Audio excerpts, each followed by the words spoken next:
आखिरी किनारे पर तान्या था नॉवल किस्त नंबर 36। सेल्स बॉय ने उसे जोड़ा लिया और खाली कार्ड उसके हाथ में दे दिया जबकि रूह वहीं रोने लग गई। मेरे शौहर बहुत अमीर है, मुझे जोड़ा दे दे, अभी बिल पे कर दूंगी, वो बोली जबकि वो सेल्स बॉय मुस्कुराने लगा। तो आप अपने हस्बैंड से एक कार्ड रिफिल करा कर आ जाएं, फिर एक जोड़ा ले लीजिएगा। वो नरमी से बोला। अलबत्ता रूह को गुस्सा आने लगा। आप मुझे जोड़ा उधार दे दो। मैम हमें इजाज़त नहीं, वो आदमी आजिज़ सा आया। तुम्हें समझ नहीं आ रही?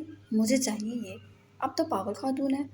जब आप जब अपने पैसे जब आपके पास पैसे ही नहीं तो मैं आपको कोई चीज़ कैसे दे सकता हूँ? तुम ये रख लो। उसने अपने कान में पहने छोटे-छोटे गोल्ड के इयररिंग्स निकाल के उसे थमा दिए। मैम प्लीज़ ये चीज़ें अलाउ नहीं। और वैसे भी इस जोड़े की कीमत इसके सामने इयररिंग भी सस्ते हैं। उसने वो इयररिंग उसकी जानिब बढ़ा दिए। अब जब मैं आऊँगी ना अपने शौहर के साथ फिर तुम्हें बताऊँगी। वो रोती हुई वहाँ से बाहर निकल गई। क्या हुआ मैम? एक गार्ड आगे बढ़ा जबकि उसने फाड़ खाने वाली निगाहों से उसे देखा। अपने प्राइम मिनिस्टर बॉस को कह दो अगर ये जोड़ा मैंने ना लिया तो यहीं से कूद कर मर जाऊंगी। मुझे नहीं पता। वो ज़िद्दी तो बहुत थी और कार्ड भी खाली था। वो गुस्से से बोली और दुकान के बाहर ही बैठ गई। वो दोनों ही गार्ड बुकला उठे। मैम आप प्लीज़ उठें। दोनों लोग उसे देखकर हंस रहे थे। जाओ यहाँ से, वो रोते में चिल्लाई तो एक गार्ड ने थक कर बेजात को कॉल मिला ली। वो दूर हुआ और उसने सारा मामला बेजात को बताया और बेजात ने कुछ तवक्कुफ के बाद आने का कह दिया। रूह की मुस्कुराहट पूरी खिल गई। आ रही हैं? गार्ड ने मुस्कुरा कर कहा।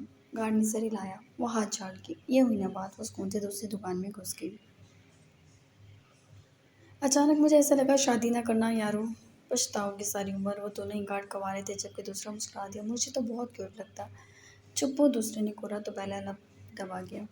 जबकि रूह और भी बहुत सारी चीज़ें पसंद करी थी। ये समझ के कि बिजात की पोजीशन अब भी पहले जैसी है और हर दुकान को ये कह रही थी कि मेरे शौहर आ रहे हैं, वो बिल दे देंगे। और तकरीबन आधे घंटे बाद ब्लैक शर्ट और ब्लैक जीन्स में बेजात मास्क से चेहरा छुपाए मॉल में दाखिल हुआ। तो उसके गोरे शोल्डर्स दमक रहे थे। ब्लैक शर्ट मास्क में कौन था जिसने मुड़कर नहीं देखा उसे? जबकि उसने चेहरा तो छुपाया हुआ था। अभी तक वो ऊपर आया। बेजात रूह भाग कर सबके सामने उसके गले लग गई। तकरीबन स्टाफ ने उसे देखा था। Thank you so so much. वो हंसी। बेजात नॉर्मल ही रहा और वो उसका हाथ पकड़ के उसे दुकान पर ले आई जहाँ उसने तकरीबन 2 लाख का लहंगा पसंद किया था। बिसात ने एक नज़र टैग देखा और उसके बाद रूह को देखा जो वहाँ सोने से आंखें पटपटा रही थी। उसने गार्ड उसने गार्ड सील बॉय की जानिब बढ़ा दिया। वो महरों से मांग कर लाया था क्योंकि सील सब चीज़ उसकी हुई थी। वो 2 लाख का बिल भरते ही रूह का बस नहीं चला। उसका चेहरा ही झूम ले। उसने सेल्स बॉय को 2-3 पोज मारे और लहंगा लेके बाहर आ गई। इधर भी फिर वो उसे मुख्तलिफ दुकानों पर लेकर घूमे और तकरीबन 6 लाख के लगभग उसका खर्चा करा के वो काफ़ी मुतमईन थी। बेज़ात अब तक कुछ नहीं बोला था। वो आना नहीं चाहता था। उसे डर था कि अगर वो निकला तीन धारे तो यकीनन उस पर अटैक हो सकता और इतना सरेआम नहीं फिर सकता था। चलो उसने बस नहीं कहा। रूह ने सिर हिलाया और अभी वो दोनों एक कपड़े के स्टैंड के पास हटते कि लोहे के स्टैंड पर अचानक गोली लगी। बेज़ात फ़ौरन नीचे बैठा और रूह को भी खींच लिया। मुझे यही डर था। उसने गन निकाली। क्या हुआ? रूह उसे देखने लगी। बारात आई है मेरी जान। तुम सुहाग रात की तैयारी करती फिर रही हो। क्लसकर बोलता हुआ रूह को शर्माता हुआ देखकर सर सांस खींच गया। ये तो गोलियां चल रही हैं बेजात। वो एक पल के लिए परेशान हुई। ओह वाह, तुम्हें पता है गोलियां भी चलती हैं? मुझे लगा पटाखों की आवाज़ है। गुस्सा क्यों कर रही है? वो आइसक्रीम का स्पून मुंह में रखते बोली। बात करना ही बेकार है तुमसे। जबकि बाहर उसके 2 गार्ड्स मामला संभाल रहे थे और बेजात यहाँ से भागने की जगह देख रहा था। मुझे पता है मुझे और खुद को बचा लेंगे। वो सुकून से बैठी थी। उसका बाजू पकड़े कपड़े हाथ में लिए आइसक्रीम खाती। वो बहुत मज़े में थी। शौहर के सर पे मौत खड़ी है और तुम्हें सुहागरात का दौरा पड़ा हुआ है। चलो घर, तुम्हारा तो दिमाग खुद ही दुरुस्त करूँगा। वो भड़का जबकि रूह मुँह सौट गई। अच्छा ठीक है, प्यार तो इंसान कर सकता है। थप्पड़ लगा दूंगा रूह। वो काफ़ी गुस्से में था। बस मुझ पे गुस्सा करेंगे हर वक्त। तुम जो बिला वजह मेरे सर पे नाच रही हो। मैं बिला वजह नाच रही हूँ? उसकी आंखें भीगने लगी।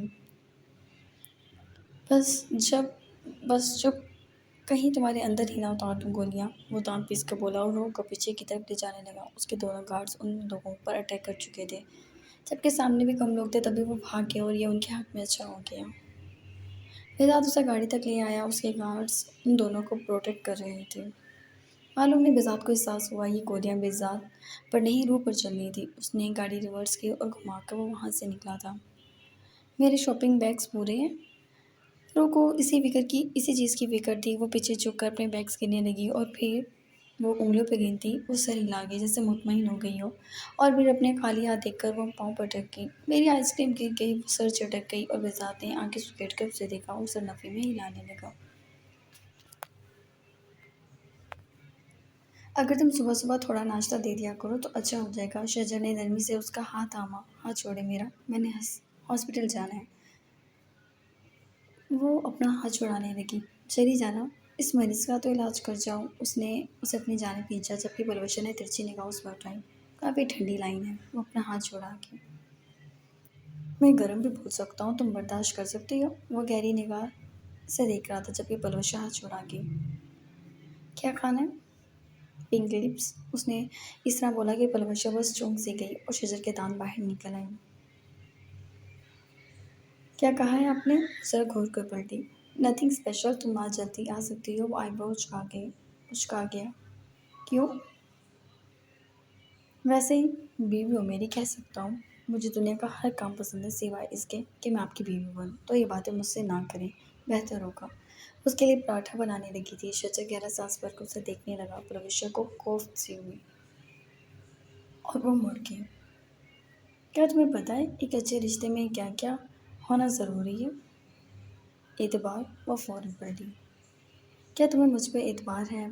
उसने उससे पूछा। नहीं, पटक से जवाब आया तो वो संजीदा सा हो गया। क्यों? वो उसके नज़दीक हुआ। नानी जान के कातिल हैं आप। तुम्हें किस तरह समझाऊं? मैंने नहीं किया, लेकिन जिसने किया मैं उसे ज़िंदा नहीं छोड़ूंगा। मैं बेवकूफ़ था और शायद मेरा ये जुर्म सबसे बड़ा है। मैंने बहुत कीमती वक्त ज़ाया किया है। मैं अब चाहता हूँ सब संवार दूँ। वो बोल रहा था और बलवशा को उसकी आंखों और लफ्ज़ों में सदाकत मिलेगी, लेकिन वो उसे फासला बना गई। नाश्ता बन गया, आपा कर लें, कहकर उसने अपना वाइट कोट उठाया और वहाँ से निकल गई। उसे वह लेने आती थी। शजर तो गवर्नमेंट की जानिब से मिलने वाली जीप यूज़ करता था, लेकिन उसकी गाड़ी भी मौजूद थी जिसे परवशा मुँह तक नहीं लगाती थी। वो घर लौटे तो सामने का मंजर देखकर बेज़ात वहीं रुक गया। रूह अब तक सामान समेट रही थी जबकि बेज़ात रूह के सामने अड़कर खड़ा हो गया। उसके पूरे घर में रेंजर्स थे और महरोज समेत उसके गार्ड्स को भी रेंजर्स पकड़े हुए थे। जबकि उसके फ्लैट में हारून बड़ी ठाट-बाट से फिरता एक-एक चीज़ देख रहा था। वो मुड़ा, बेज़ात को देखा और मुस्कुराया। आओ आओ बेज़ात अली शाह, तुम्हारा इंतज़ार था। वो आगे बढ़ा। बेज़ात ने रूह का हाथ ज़बरदस्ती थाम लिया जबकि रूह ने हारून की सूरत देखी और हारून की भी निगाह उस पर थी। वो ज़ुबान होठों पर फेर किया, लेकिन उन दोनों के बीच बेज़ात हाइल था। हारून ने एक सर्द सांस खींची और उन सबका ऑर्डर दिया। लेकर चलो इनको कुत्तों की तरह। उसने बेज़ात को अरेस्ट नहीं कराया था, लेकिन महरोज समेत वो उसके गार्ड्स को ले जाने लगा। बेज़ात अब भी खामोश खड़ा था, लेकिन इससे पहले वो कुछ करता कि महरोज चिल्ला उठा। बेज़ात, उन्हें तुम्हें अरेस्ट करने के लिए वारंट नहीं है इनके पास। मेरी फ़िक्र ना करना, ये कमीना रूह के पीछे पड़ा है। कुछ नहीं करोगे, मैं संभाल लूँगा सब। वो बोला जबकि हारून ने खींच कर मुक्का मारा था। महरोज ने उसे नफरत से देखा। छोड़ूंगा तो नहीं है तुम लोगों को मैं, और ये खुद आएगा। ज़रा खुलकर जंग लड़ो।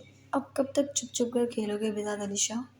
हारून की बात पर बेज़ात के लब मुस्कुराए। यकीनन चुप चुप कर खेलना नहीं चाहिए, अब खुलकर खेलते हैं।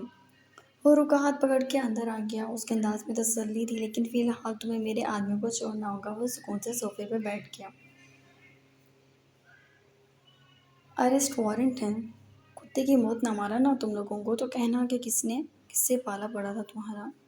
सब कल के आए बच्चे, मुझसे जीत नहीं सकते। हार जीत फैसले से पहले नहीं सोचता मैं, लेकिन इतना मुझे पता है कि तुम्हारी औलाद की गर्दन पे अगर मैं छुरी चला दूँ तो वो अपना आखिरी सांस ले लेगा। और उसके बाद उसने आसमान की तरफ उंगली की। लबों की तराश में मुस्कुराहट दी, क्योंकि हारून की मुस्कुराहट एक लम्हे के लिए गायब हो गई। सब साकित हो गए और बेज़ात ने एलसीडी ऑन कर दी। हमजा को उसके दो गार्ड्स मालूम नहीं किस तहखाने में लिए खड़े थे और उसके गर्दन पे तेज धार छुरी थी। हारून ने महरोज के हाथ से फ़ौरन हथकड़ियाँ खुलवाईं। खोलो जल्दी, वो चीखा। बेज़ात पाँव चलाने लगा उसकी तड़प देखकर। जल्दी खोलो, उसकी धाड़ पर वो सर झटक कर हंसा। मेरे बेटे को छोड़ो, हारून ने उसकी जानिब देखा। हाँ, छोड़ूँगा, छोड़ूँगा ही मैंने कहा तो उसे पकड़ के रखना है, अभी फ़िलहाल तुम यहाँ से दफ़ा हो जाओ, वहाँ की कह के बोला, जबकि महरोज़ ने हाथ छाड़ दिए। हारून फ़ौरन वहाँ से निकला और बेज़ाद ने एलसीडी ऑफ कर दी। उसके निकलते ही वो खुद भी उठा था। ये जगह सेफ नहीं है, जाओ यहाँ से सब, उसने उजलत में कहा। हमज़ा को उठाया था, उसकी बहन को भी उठा लेते। महरोज़ की बकवास पर उसने सबसे उसकी जानिब देखा तो वो लबदब आ गया और संजीदगी से खड़ा हो गया।